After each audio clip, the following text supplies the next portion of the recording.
Hi, welcome to my interview setup video. This is Corey, your TA. Basically today what I'm going to try and do is I'm going to show you how to set up an interview using traditional three-point lighting. So we're going to do it, this is my apartment, and we're going to make this kind of awful drab background maybe seem like a little bit better. Right now I'm just using a ring light for lighting, so it's not very professionally lit at all. But yeah, so one of the first things I'm going to do is I live in the basement, but there are windows kind of around, and I'm going to shut out all the daylight I can so we can be consistent in the color temperature that we're picking up. Get this pesky daylight out of here. This will be for our interview subject. As you know, the key light's going to provide some of the main source of light for your subject. The fill lights there primarily to make sure that there's not any distracting shadows on their face. So at this point in the process, I got this, it'll be the key light here. This will be the fill light here.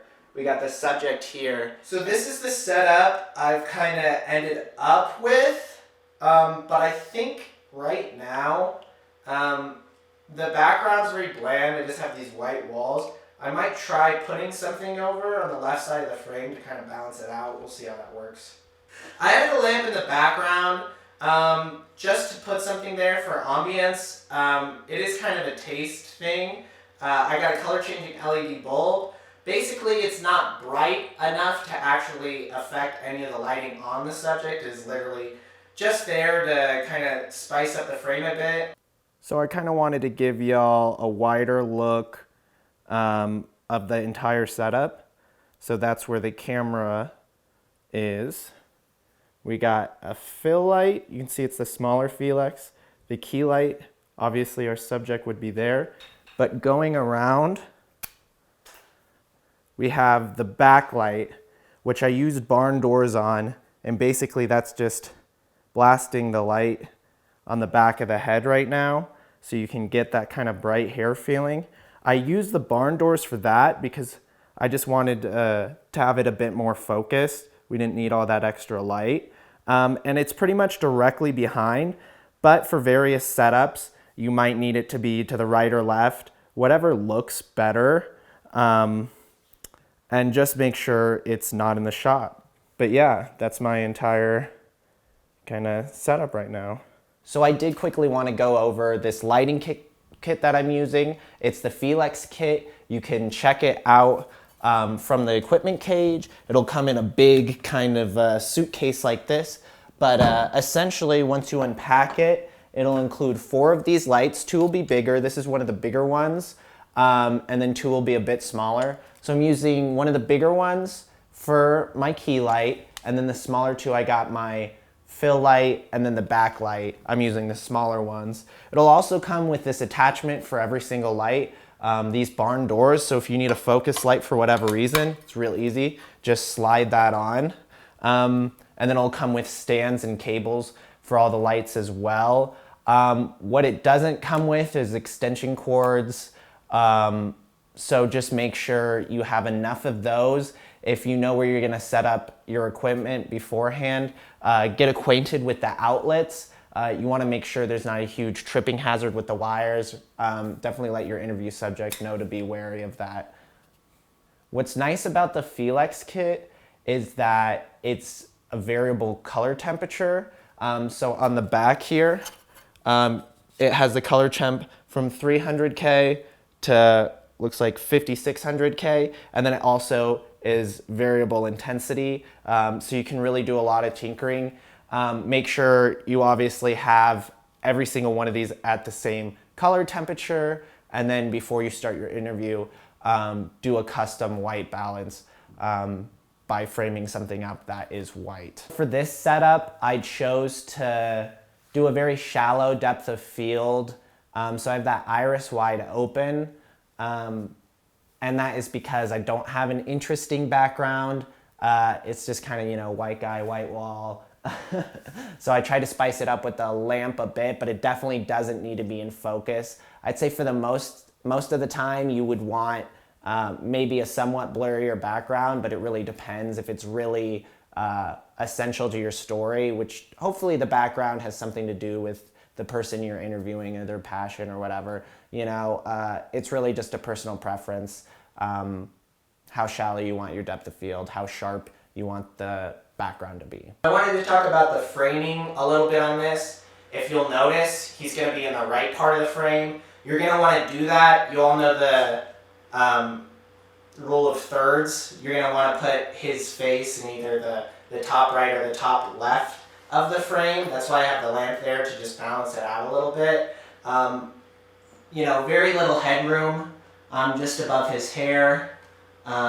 Yeah, exactly. You're kind of tight in there. And then so I wanted to point out is that when you're interviewing a person, you are going to want to stand either side of the camera, not behind it. You're going to ask them to look at you when they answer, not down the lens of the camera, unless there's a very specific reason you want them to just be dead-eyeing the viewers. So what that will look like is I'm going to position myself to the side opposite the camera that wide is, so he's going to be looking across frame. Never have him look over here, because that's silly. But what you're going to do, and we're just going to practice a little bit, get down to generally his eye level, so he's not looking up at you or looking down at you. So if you gotta crouch a bit, don't be weird about it. But then what that looks like is I'm making eye contact with Wyatt right now. He's looking across the frame. And you can just start with, hey Wyatt, can you introduce yourself and what you do for a living? Hi, my name is Wyatt. I'm an actor and a social media influencer. The last thing I want to point out is to make sure that the camera is roughly eye level to them. So far for this video, I've been capturing audio through a boom on the camera. You've probably noticed it's very echoey down here. Every interview you're going to want to do a lav mic, so here's just a few tips for laving up your interview subject. What are we? Thank you. Between these two, so there's going to be two of them, and one you're going to give to him and one you're going to attach to your camera. And the difference is, if you see, this has an attachment on the back that you can put in the mic shoe. Now, it's not how the camera, or it's not how the mic actually connects to the camera. Like there's some mics you can slide in the mic shoe and get it. This is just to hold it, and then you're going to connect it to the camera with an XLR input. So you got basically a 3.5 millimeter jack that says AF out. You're probably going to have to assemble these. Put that in there, and then the XLR will obviously go in the camera. And then there's one with kind of just like a band thing, so you can, hang it on a pocket or something like that, and then that'll be the one you give to your subject. You'll also just be able to connect that with a 3.5 millimeter jack. Make sure your channels are set, so whatever frequency one of these is set to, the other needs to be set to. So make sure that the mic is plugged in, is picking up audio. And then yeah, so what I say is you want to get it about here, about 6 inches away from the mouth. It is directional, so you don't want to point it down. You don't want the wire showing. You want them to thread it up through the shirt if they're wearing like a t-shirt or something like this. So I'd hand it to them and say, could you thread this up your shirt and then attach it to your collar? Kind of give them some instructions. Yeah. Fantastic. You're doing really good. Be encouraging. Thanks so much. Oh, you're killing it. So, is this... right. Okay, so we have him all laved up. You look lovely, by the way. Are you serious? Yeah, you look fantastic. And so basically what you're going to want to do is the lav mic is definitely the audio that you're going to be using for the interview, but you're also going to want to capture ambient audio with a shotgun, and this is in case something happens to your lav audio, which hopefully it doesn't, but having a shotgun attached is a great idea. You're going to want to make sure you have that insurance. So on the NX Cam, there are 2 inputs. So you can attach a shotgun mic to one input and the lav mic to the other input. And what you will want to make sure to do is make sure that each of the inputs is going to a separate channel. There are 2 channels. And so you can change this in the settings. And then so what you will be able to do is get both the shotgun, you'll get the shotgun audio on one channel, and you'll get the lav mic audio on a separate channel. And in editing, you can isolate these, use only the shotgun audio, use only the lav audio, some mix of the 2 if that ever is needed for whatever reason. But make sure that you are connecting both. Make sure you fiddle with the sensitivity of the inputs so that it's not peaking. I also wanted to point out the gear you should have. You should have a pair of over-the-ear headphones. I got this pair of Sennheisers. They're actually really good for audio production because they're closed ear and they're not noise canceling. And so since I have the audio coming in on 2 different channels, one will be coming into my right ear and one will be coming into the left, like shotgun in right, lav in left, or whatever. So you're just gonna wanna make sure of that distinction. And if you wanna check each separately, you can put the input, like basically mute one input while you're testing one, and then put it back up and then mute the other one. What you're gonna wanna do is, when you're adjusting the audio levels to make sure you're right in that sweet spot where it's not peaking and blowing out your audio, but you're making sure it is loud enough, is after you attach the lav mic, you wanna make sure you don't just jump into the interview before you tweak and set the audio levels. So, some people are real indoor sunglasses people. And even if you are outdoors and they are wearing sunglasses, it's almost never ideal for them to have sunglasses unless it's somehow related to the story, because, you know, the eyes are a window to the soul. So little YY here, cool guy, loves wearing sunglasses indoors. And you don't, you know, never be rude to somebody, but just, hey sir, just for the interview and to make sure we get the full range of emotion, if we could do it without the sunglasses, that'd be fantastic. Another thing to be really careful about is when you're interviewing a subject, it's kind of human nature, you do it in conversation, is when they're telling you something to show that you're listening, you'll go, mm-hmm, yeah, oh, for sure, you got a lot of audible, you know, cues. You can't do that when you're interviewing. The camera will pick it up and it'll sound bad. There might vaguely pick it up. So just be very aware of the sounds you're making. So a potential pitfall also might be a distracting, or I mean, you could argue maybe like a little less classy of a hat, a slightly, you know, you have a brand on there, you want to make sure you avoid that. Why would and maybe if the story isn't about Playboy, that height might just be nothing but distracting. Yeah. They Wyatt loves his Playboy hat. They do real journalism now. Okay, yeah. Okay.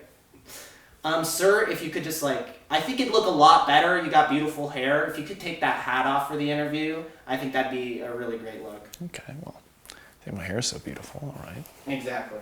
And that's how you deal with it. So another thing I would like to mention is if you are interviewing multiple subjects and you have one framed on the right side, make sure you kind of switch it up. Don't frame all your subjects on one side. For the next interview, frame your subject on the other side, just for visual variety. And make sure you have no yes or no questions. Were you really stressed out the day of the incident? Yeah. Were you freaking out? Yeah. And it was crazy, wasn't it? So crazy. Thank you for your time.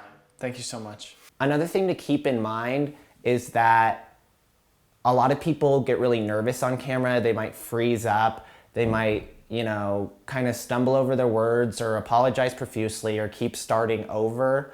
That's pretty normal. A lot of people aren't too natural on camera. Example number one.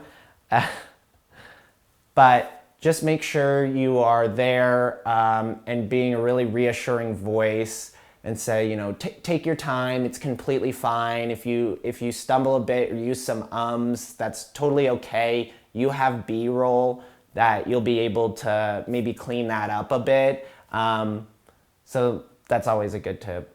At the beginning of the interview, ask them to restate your question in their answer. And this is because you don't want to have to include audio of yourself asking the question to give context to the viewer on what this person is answering. How did you feel that day?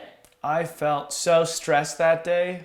It was awful. If there was a second of like a natural break, maybe you've asked some preliminary questions, but maybe they're going to talk about something a little bit more emotional. If you want to take a quick pause from the questions and actually reframe your subject.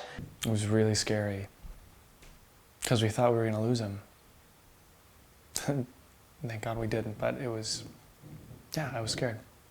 Well, that's good.